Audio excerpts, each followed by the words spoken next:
Hello, my name is Gary Mansfield, and this is the Ministry of Arts podcast, where each week I'll be speaking to a different artist. Now let's begin by bagging these bongos.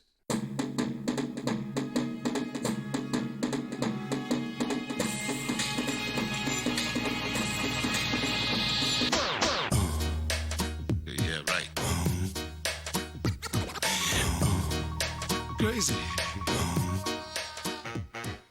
Hello, and welcome to episode 253 of the Ministry of Arts podcast. Firstly, as ever, thank you very much to our Patreon supporters and those of you that have purchased from our merch store. The links to both can be found on the Linktree drop-down box on the Ministry of Arts Instagram profile. There'll be more information about that at the end of this episode. I don't know if you saw last week, but a working class arts club has been formed on Instagram called the Working Arts Club, which is a club for people working in the arts from lower socio-economic backgrounds. So if you, like me, are a member of the Hoi Polloi and you work in a gallery or similar, then go over to their Instagram page, Working Arts Club, and register your interest. It looks like there are good things ahead. And likewise, if you are an artist, as the Working Arts Club mentioned themselves, we recommend the Working Class Creatives database. So one's for working in the arts and one's for creating them. Either way, all positive vibes and opportunities. And we have spoken to Meg, its founder, and hopefully she will be on here soon. But back to this week's episode. Today I want to introduce you to Peter Stapleton, an artist with a background exactly the same as mine, or at least very similar. And Peter, like myself, stumbled across and into art quite unexpectedly. You'll hear how concentrating so much on art helped him get downgraded within the prison system to an open environment where he was allowed to go out and start a degree.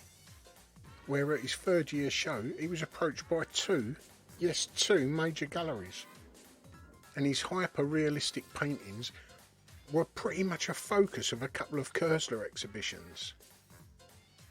So please, sit back and get comfy as I take you to meet Peter Stapleton. How are you? You okay? Where are you? Yeah, I'm in Leeds at the moment. Oh, nice. By your accent there, you're not a child of Leeds. No, I'm from Manchester. Oh, nice. Whereabouts?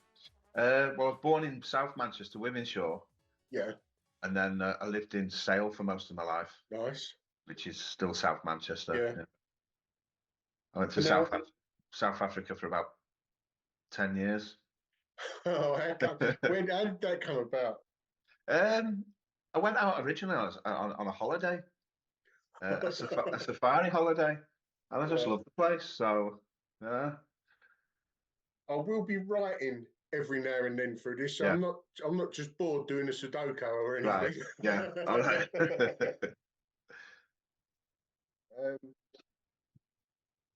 Yeah, so how long you been out? I'm getting into my third year now. Nice. And how you finding it? You doing all right? Yeah, it's a bit of a shock at first, a bit of a culture shock. Yeah. None of this will be in it, by the way. Yeah, Well, it was like it will do in a sec. But yeah, like trying to get used to like everything's social media now, isn't it? yeah, it's fucking weird, isn't it? And it's a minefield. Yeah. It's hard. But so let's have a think. Yeah, so we will go through. I'll ask you then like some questions again, anyway. But this is just to sort of like just warm a little bit up, anyway. Right. But are you working at the minute, or? I am, yeah. I drive a truck at the moment. Yeah. It's just money. I'm trying to get back into art full time. Yeah. But it's not that easy, is it? It's Yeah. yeah. And what was you? What was your sentence? If I'm not going to ask, you know. Yeah, 15 years ago. Oh, okay. Yeah, but I got EDS, 15 years EDS. Got ya. Yeah. I didn't know whether you was on a life tag or not. No, know no, where that was going. no. My parole's up beginning of next year. I think it finishes. I know it's funny when you. I mean, I've done a 14, Yeah, and it's funny when you go to probation because there's other people that have got like 3 months probation and stuff like that, yeah, and you've got like a couple of years. What you've yeah. got 5 years. Sorry, What have you got? 5 years probation. I got no. It was I had Ah, yeah, three and three a half nine. year, 3.5 years parole, but I got an extended license of 5 years. Got you. Oh, of course, yeah, yeah, Yeah, yeah. I had 3.5 years. I'd done 7, and I had 3.5 on parole. And mm, like in the end, probably how you've got it at the moment. The parole officer was going, "I'll just come in a month. We'll have a yeah, phone call." yeah. I go once a month now, and then sometimes if I can't make it, I'll just ring up. I should just say, oh, we'll just have a telephone chat. Yeah, yeah. Yeah, because Well, she just says work always comes first. We'll have to put your work first. yeah. Once they know you're not a fucking egg merchant, they're I think that's it. And it wants to know you're sailing straight, yeah, you're going in the right direction. They're too busy with other people, aren't yeah. they? You're a success story, then, aren't you? You know. Yeah, I think they've got too many dickheads on their hands. So Back in I had one coming to exhibitions and everything. She was. yeah, right. Anyway, let's hold on. Let me just got something popped up on the screen. I've got a new computer and I ain't got this shit popping up. I ain't got a clue what it is. Uh, Sorry, mate. it's all right. Um, yes. So, I'll start asking a few Yeah, different questions again. Um, in the conversation we just had, you mentioned that you are living in Leeds. yeah. Well, You, I'm living. I'm in the Midlands at the moment, but my girlfriend lives in Leeds, so I stay with her most weekends. got you, Yeah, but you come from Manchester just yeah. via via South Africa. You said. So, how did you end up in South Africa? I just went for a holiday. I went for a holiday with the girl I was with at the time, and we went there. She was always mithering to go to South Africa, and we got there, and she hated it. I loved it, and never came back. I just stayed. Now, did she come back though? Yeah, she came back.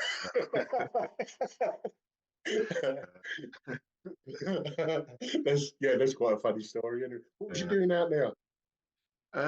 Well, it's the time when I was robbing security vans, so I wasn't really doing anything. Got ya. Was you doing that out there? No, I was coming home to do it, Got ya. and then going back. Shit, that's a good little getaway, isn't it? Yeah, and then obviously it came on top, and I was on the run for a bit. When I mean, we won't be harping too much on the Yeah. crime side on here, but what year are we talking? 94, 93, 94. It's about the same time as Yeah, when I went away myself. Um, so you was popping over to the UK, yeah, doing what you was doing and getting back. yeah. And where was it? Was that in the Manchester area? Uh, Mainly, yeah. Yes, more or less all over the country. Yeah. Uh, So that come on top. You went on the run. Was that on the run back to South Africa or Went in back the to South UK? Africa. Yeah, no, I went back to South Africa. Yeah, Got you. Was there an extradition order at the time? they didn't have it at the time, but What they done was they got the African authorities to cancel my residency permit. Oh yeah. So because it was cancelled, I had to leave the country for 24 hours, and so I booked a ticket to Mauritius. And when we got there, immigration were waiting at the airport, and they said, you got to come with us. So we went to the lounge. They said, right, your plane's ready. So we walking down to the plane, and I noticed it was British Airways. It wasn't Air Mauritius. And I Yeah. said, this isn't my plane. Then the police stepped out and he said, it is now. Would you not have been able just to drive north? Well, I had a mate out there, and he said, why don't you just go to Zimbabwe? But the girl that I was with at the time, she was, oh no, I want to go. Let's go to Mauritius. And Thanks, love. yeah, worst thing I ever did. I could have just gone to Zimbabwe overnight and come back. So that was when was that? 96. No, 94 that was. Got you. Yeah. And so you come back to the UK. No doubt, that wasn't a happy part of your life there. So you got sentenced. I got sentenced. I got 8 years for that. Got you. Yeah, got 8 years And for that. so how did it get up to the 15? I've done 3 sentences. Oh, okay. Yeah. Okay, sorry, I thought that was the one. No, I did. Then there was a bank that I got done for. The police were waiting for us. Is that when you got out, or was that when these? No, when I got out, more or less. I mean, I was more or less bang at it all the time. I mean, I got my sentence. I got out. I think I was at it within weeks of getting out. Wow. In fact, I was like planning robberies just before I got out. So my headspace. So you done 4 out of the 8. I done 4 out of the 8. I got out, and then I was only out about 6 months. Went back in. Police were waiting for us. We were going to rob a security van that was delivering to a bank in Oldham. The police were waiting for us. Oh, so they knew all about it. Yeah. Shit. Yeah. So you was back in again. I mean, they obviously slapped a bit more on you for not learning your lessons. Yeah, I got 15 years for that. Shit. Yeah. I got out. What did I do? I did half of that. So I got out in. That's when I learned to paint. So I got out in. Well, I learned to paint, but the governor at the time where I was in the prison, What prison were you in? I started off in Full Sutton. Got you. And I went to Dovegate, and then the governor there, he just took an interest in Was the art. Full Sutton still a dispersal at the time? Yeah. So for anyone listening, Full Sutton is one of, is it 7 prisons around the country that are high security prison. They've got about also called dispersals. Dispersals, and then they've got some Cat A units, haven't they? On strange ways, it's got a Cat A unit. Is it Woodhill? I think they've got Cat A. Woodhill. So it is the most serious of the serious. Go to those sort of prisons. Yeah. And you learned to paint in there. How did that come about? I learned to paint. It was like, well, it was at the time when a long time ago when you went to prison, you never had to work. And then I think it was Michael Howard. He changed the rules and said that you had to go to work, otherwise you'd be banged up for the day. So most of the guys obviously didn't want to go in the workshop, so they chose things like the art department, things like that, so pottery and things like that. Yeah. But you used to just go in and doss about, just sit there all day and play cards. Yeah, the art chief was all right. He didn't think of a shit really. And one day they said these prison ministers coming to visit the prison. The governor said, if you don't work or look like you're doing some work, yeah, but it's going to be like, if you don't tick a box for me for 3 days. Yeah.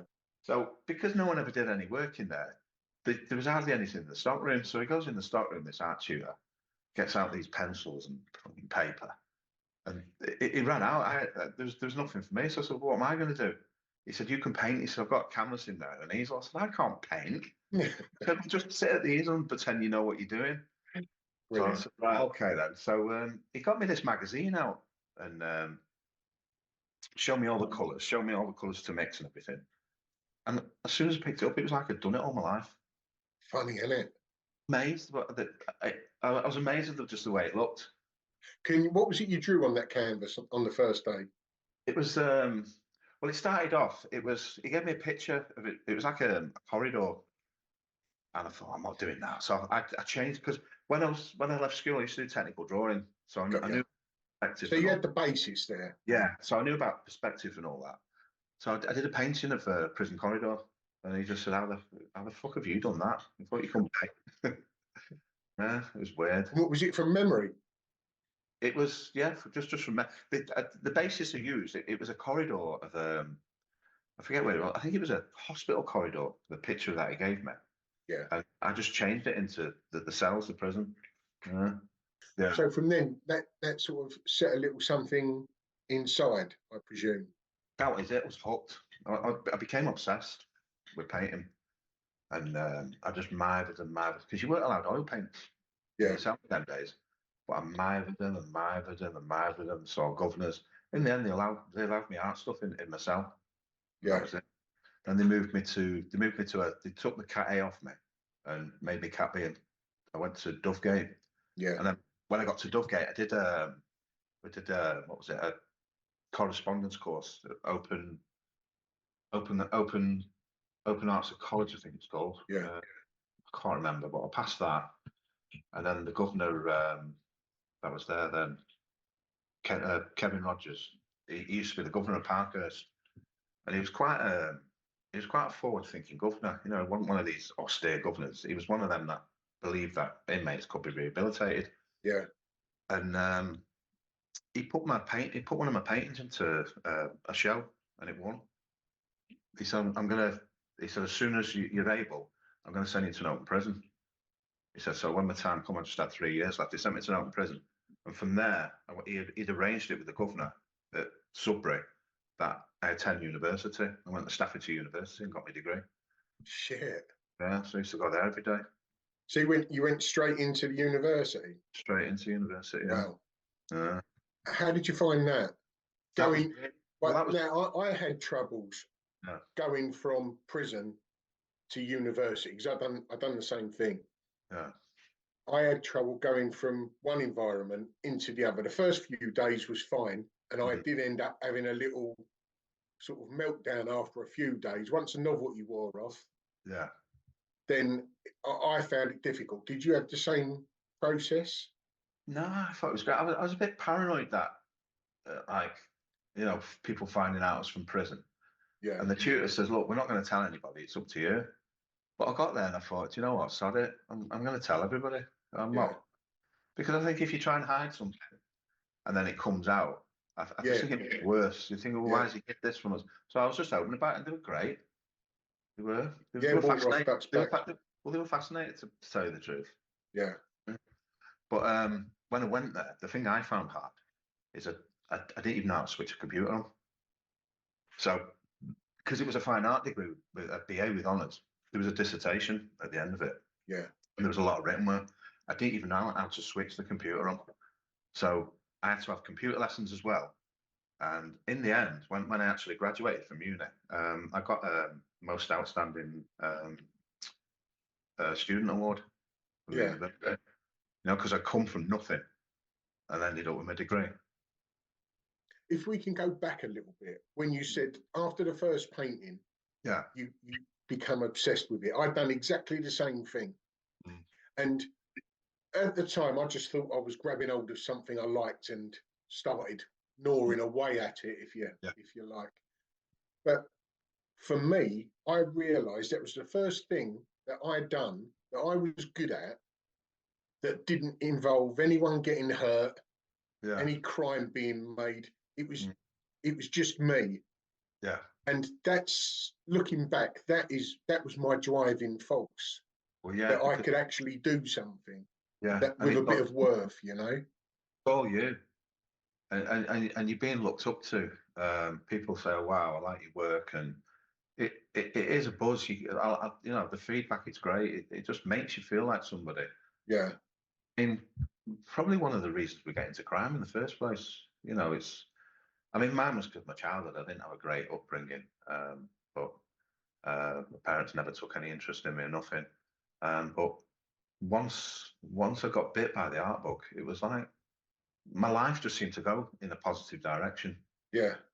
Everything I did was just positive, and you know, I just couldn't let go of it. I just love it. Yeah, it's strange how it gets you, isn't it? Yeah. Had you you was in the DCAT, but had you been going out from the DCAT prison before you went to the university? No, I actually went to university before I started getting day release. It was pretty quick when I got there. By that time, you had done about 7 years. Yeah. And your first day out was at university. Yeah. Wow. How was that first day? Because I know my first day out on my own. It was overwhelming. Yeah, it was overwhelming. It was like I remember going. There's a fish and chip shop facing the university, and when I last went into jail, I think fish and chips was something like £2, So I goes in there with £2. I think I think he said when he said £8. I thought, whoa, £8. It was mental. You Yeah, just, I mean, obviously, if you're out, you don't notice these things happening, but you just notice changes about everything yeah, in life because you've been locked away. You just don't, you know. yeah. For us, for anyone listening, when you go in prison, your mind stays where it was. Outside, you're stuck When in you that get era. sentenced, say you Yeah, got sentenced in '94, you got out 2001, for instance, yeah. your mind is still at 1994 In because '94, we yeah. haven't seen, you wouldn't have seen the progress of Oh, life. yeah. The relationship I was in when I went to prison with a girl, by the time I got out, she was actually married. So time had moved on for her. But for me, it's like I said goodbye to her yesterday. Yeah, And it was just a weird feeling that to see someone move on so quick, but it wasn't quick. It was 7, 8 years. yeah. Yeah. Well, when I when I went away, I had a nephew who was a baby and a niece that hadn't yet been born. When I Mm. got out, the niece was like 4, nephew was like 9 or something. But I'd seen them growing up, being born and growing up in Yeah. photos and on the odd visit. But the one thing that got me, that I remember, that which showed me the amount of time I'd been away visually, if you like, Mm. just before I got nicked, I, I filled my car up in a petrol station in Romford. Yeah. When I got out, I was in that area. Petrol was low. I thought I'll go round to that petrol station. When I went round there, not only was the petrol station shut and fenced off, Yeah. there was a tree growing in the middle of it. And it was that tree that I've looked at and I've gone, fucking hell, there's a tree has grown since I've been away. Yeah. You know, Yeah. and that must have even shut a year after or Yeah. so, you know. Yeah. Just seeing that tree, that's the one thing that I thought, fucking hell, that's how long I've been away. The one Yeah. thing that sort of triggered that thought, you know. And streets have disappeared. Yeah, From before you went away, like I went back to Manchester, and the whole thing had changed. There was like high buildings had been built that weren't there before. Streets were shut and disappeared. Everything's pedestrianised. well, Just I knew Manchester fairly well, and well, like all of the major towns at that time, when the new Labour come in, there was money being generated into the cities, and there was lots of change everywhere. mm, Yeah, Liverpool changed loads. yeah, Yeah, that's a strange old feeling, isn't it? yeah, yeah. Just another little question. This is something that I'd realised myself. When you discovered art that day, how long after that do you think you was genuinely rehabilitated? Um, I would say when I started exhibiting and doing all right, I think, do you know what, this can go somewhere. This I don't need crime anymore. Yeah. I think the necessity for it went.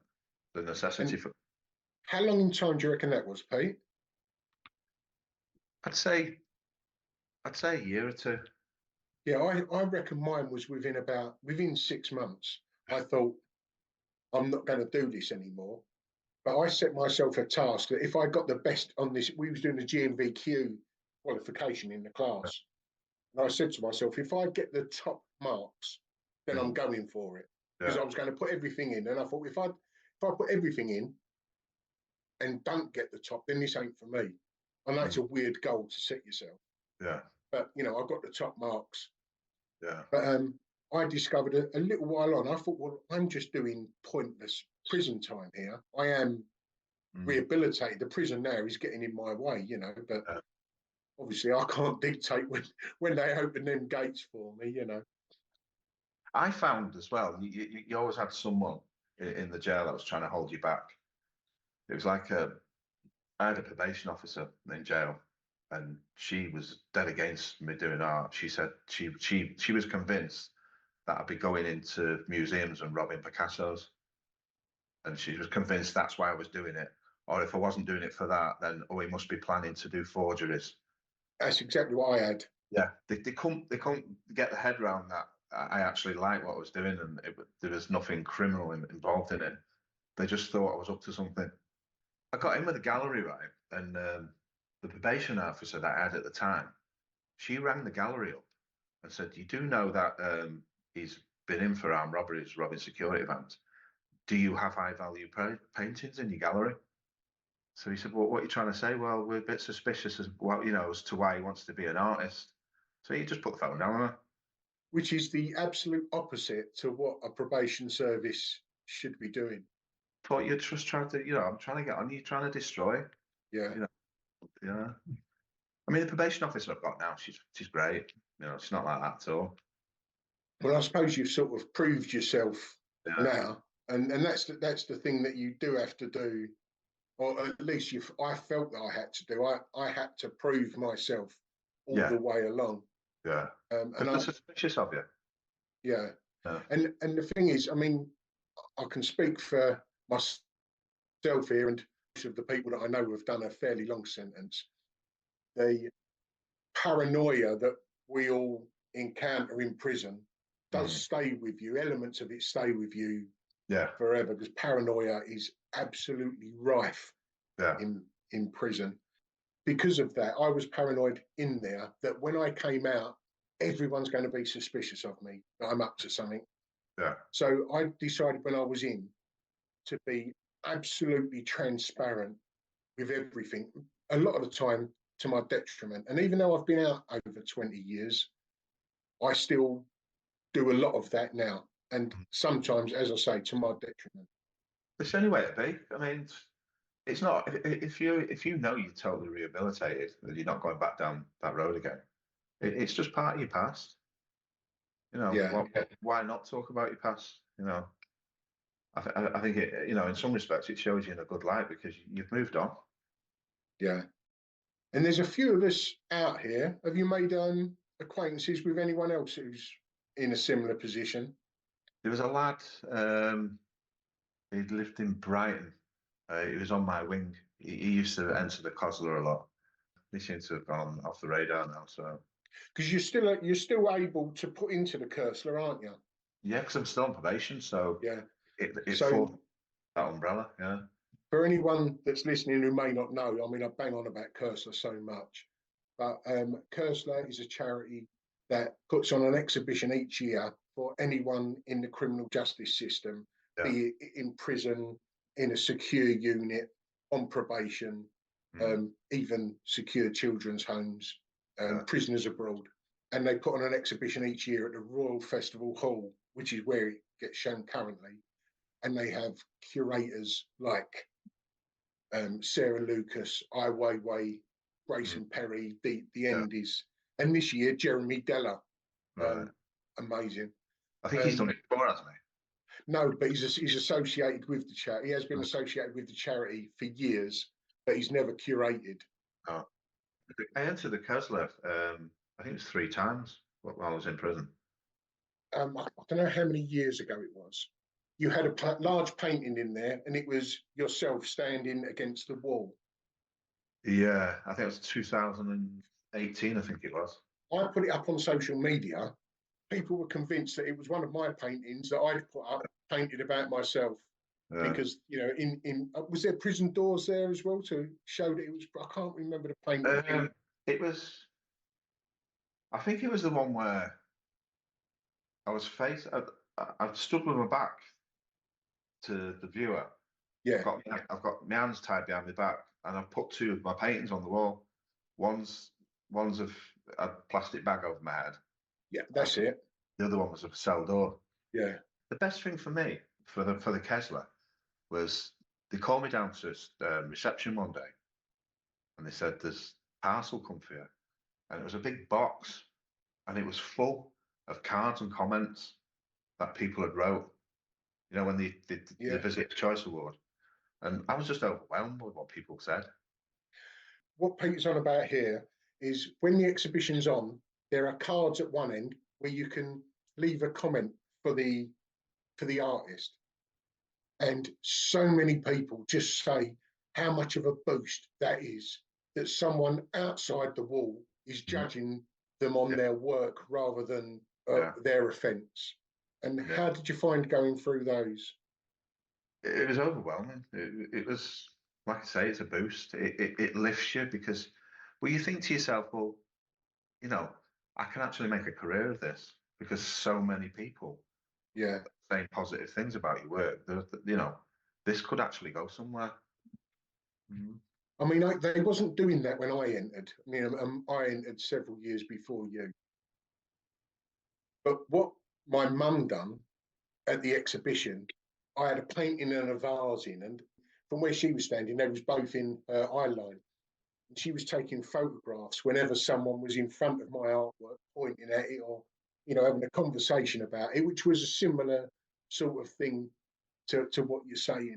And that gave me such a boost. And I thought, it's not just my family saying it's nice or the guy in the next cell saying it's a good painting. There's this person who's gone to an art exhibition who is looking at it in a good light, not just looking at it and walking past. But yeah, what a boost those sort of things give. How many did you have? Can you remember? There must have been thousands. Wow. It was a big, massive box, all taped up, just full of cards. God, what a thing.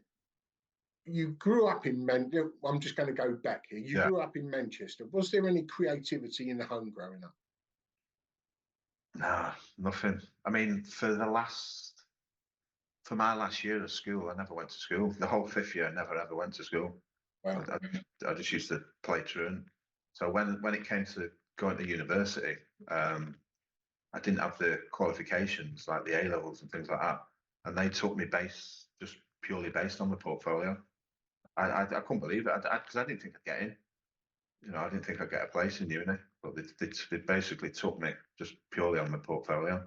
I found in uni they were more interested in your thinking, because I think the way they looked at it is without your thinking, without your practice, you can always improve your art skills. Yeah. But if the thinking's not there, you're not going to go anywhere. And I mean, that is the basis that I still carry on today. I'm more interested in the artist's mind, how Where they it think. come from. Yeah. Yeah, like even on this podcast, the art is a byproduct of you. Yeah. It's a extension of the way you think. Yeah. So that's why we always go on this podcast about the background of the artist, rather than the work or it takes priority over the work they produce. So you're in university, first year is sort of in any course is like an introduction, really, the first year, and it gets a bit more serious in the second, then up to the third. How was your third year show? It was good. I got approached by 2 galleries, the Album Art Gallery, Brilliant. and the Boundary Gallery, both in London. When you say the Boundary Gallery, what Boundary Gallery was that? It's closed down now. It was in St John's Wood. Oh wow, that Boundary Gallery. Yeah, okay. So they used to do the Boundary Art Prize every year, figurative art prize. It used to be owned by Saatchi. Oh, it had gone on for and what's I think she was Hungarian. Aggie Katz, she's died now. Got you. I think it was joint owned, and then I think she took it over. And that's when they started doing the Boundary Art Prize. Now that must have been a big boost, because the Boundary Gallery is famous, as is the Album Art Gallery. Yeah. They represent massive artists. How was you when they approached you from your degree show? I was pretty blasé about it. I didn't quite understand what was going on, because all the other students were getting excited, saying that this guy from this gallery wants to see and talk to you. And I'm like, yeah, okay, I've just got to do this. I'm just doing that. This guy came up to me, says, gave me a card. He's from the Boundary Gallery. He said, I'm interested in your work. So I didn't really understand what it meant at the time. And how did you find that? I mean, was they going to represent you, or did they just want to buy a painting to put in their collection? No, they were representing me because they gave me a group exhibition. They used to have a graduates exhibition every year. So I think I put 2 paintings into the graduate exhibition. Yeah, and they sold. And there was an American collector that became interested in my work. So how did you end up not being with them anymore?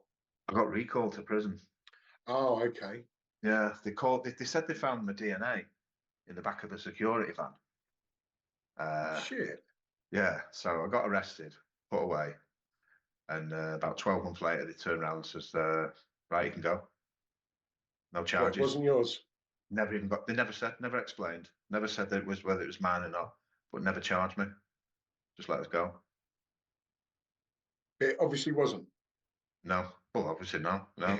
But the the Boundary Gallery said because it was at the same time when this guy from America was interested in the paintings. I think they kind of looked at it as if to say, "Well, is this going to happen all the time?" sort of thing. So Yeah, become a liability. Do we want to yeah, take on a liability? Yeah. yeah. And did you express to them that it was just wrong ID? I don't think people will understand. Yeah. People have got this attitude, well, if the police arrest you, you're guilty. Yeah. And how frustrating was that for you? It was hard because I mean, it took them a year to release me. So it wasn't good. And then when I got released, probation put me into a secure hostel. They said, because so even they treated me like I was guilty still, Yeah. you know. But you had They, finished your degree at this point. yeah. Mm. Good. So I went into a secure hostel. Yeah, it was just, and then Aggie passed away. So the Boundary Art Gallery closed. Yeah.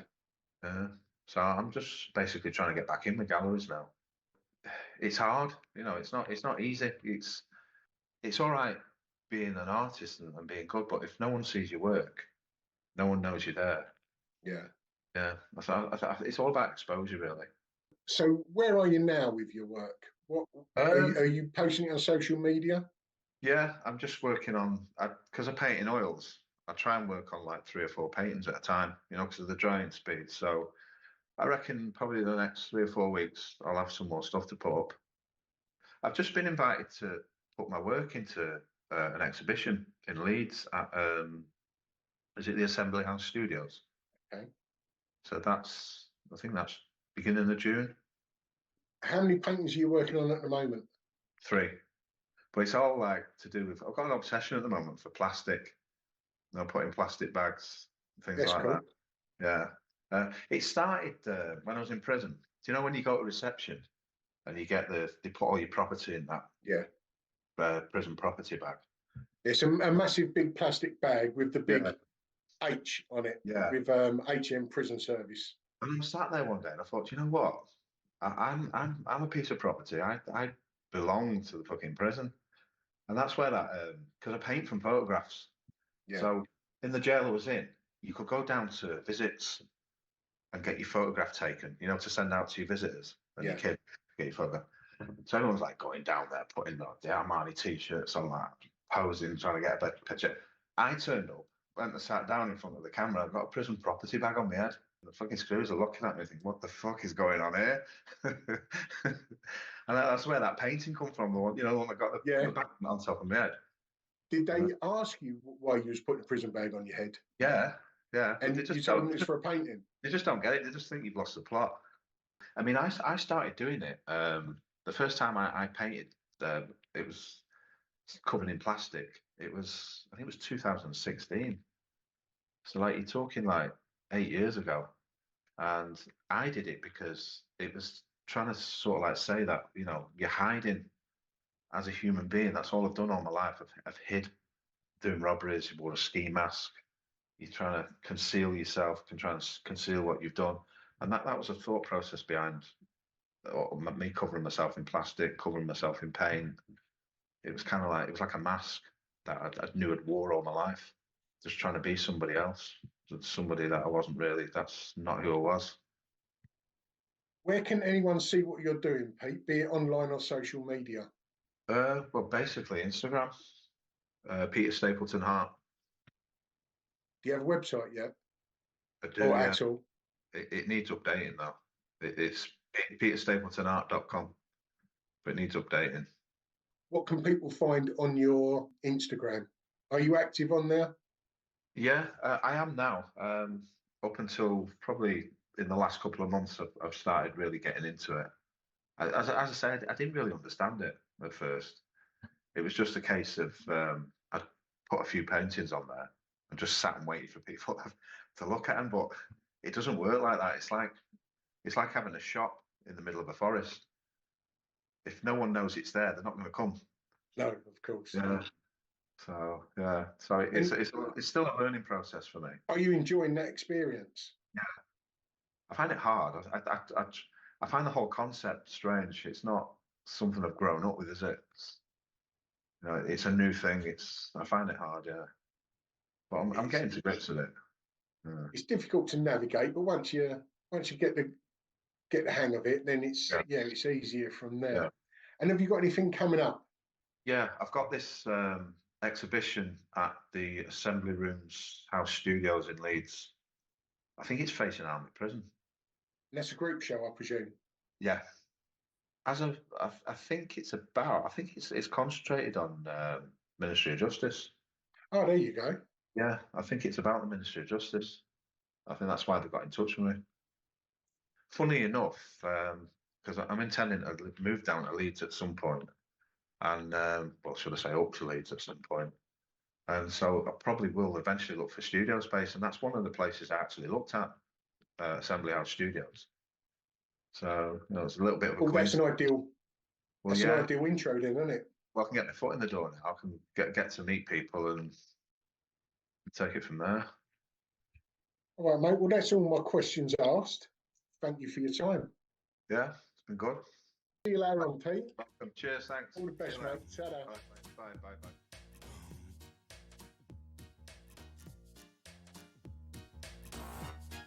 Well, I hope you enjoyed that episode of the Ministry of Arts podcast. It's a podcast that's produced with the help of the listener. And if you like what you've heard and you think you might be able to give a little support, there's two ways in which you can do it. If you go over to the Ministry of Arts Instagram profile, you'll find a Linktree drop-down box. And in that box, you'll find two links. One is called Buy Us a Coffee, and it's pretty much that. You can make a one-off payment, the price of a cup of coffee. Or, if you're able and want to do it more long-term, you can become a Ministry of Arts Patreon, where you can sign up to support us on a monthly basis. And 100% of your support goes back into the podcast. And if you're not able to do that, that's absolutely fine. This content is free for everyone. But we would urge you to follow us on your socials and show us a bit of love that way. Either way, thanks for listening and see you next time. Ta-da.